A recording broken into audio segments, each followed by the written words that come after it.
the disputed region of Western Tigray, local officials led VOA into the hills close to the town of Adi Ramets. They claimed this was the site of a concentration camp run by the Tigray People's Liberation Front, or the TPLF, in the late 80s and early 90s. One witness says he was held in this cave along with many other Amharas, the TPLF persecuted because of their ethnicity decades ago.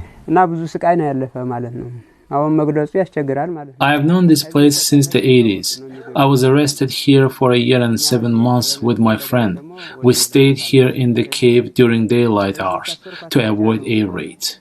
The history of Western Tigray, or Wilkinshas, as the Amhara regional government refers to it, is complex. Amhara forces wrestled control of Western Tigray from the TPLF during the current conflict that began in November 2020, claiming the TPLF wrongly annexed the region in the early 90s and that, historically, the region has always belonged to them. They urge the government to make it a legal part of Amhara.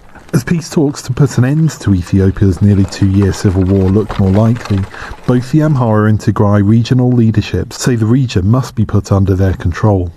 Analysts say it will play a crucial role in negotiations. This is what we describe as a zero-sum dispute at Crisis Group, and this is why it's such a hard problem to resolve. I think we can all come up with sort of potential compromise solutions, joint administration, local autonomy, federal administration, but simply getting to the stage where that sort of compromise political arrangement is accepted by the two regions is hard to conceive of at the moment. Experts say any historical claim by the Amhara is irrelevant since Ethiopia's constitution states Western Tigray is part of the Tigray region.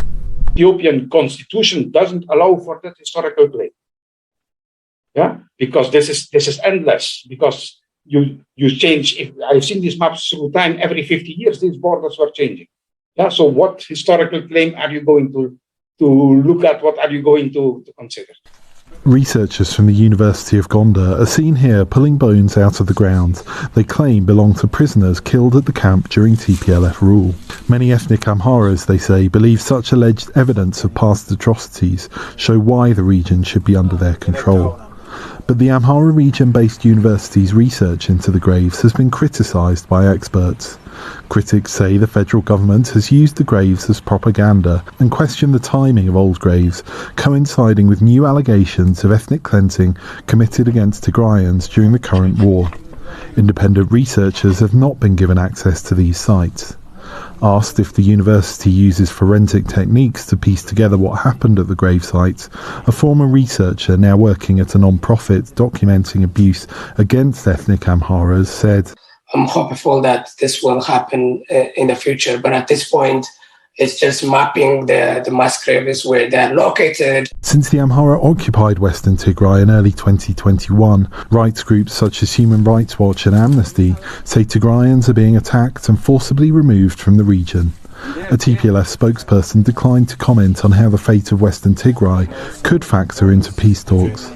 Henry Wilkins for VOA News, Adi Ramets, Ethiopia.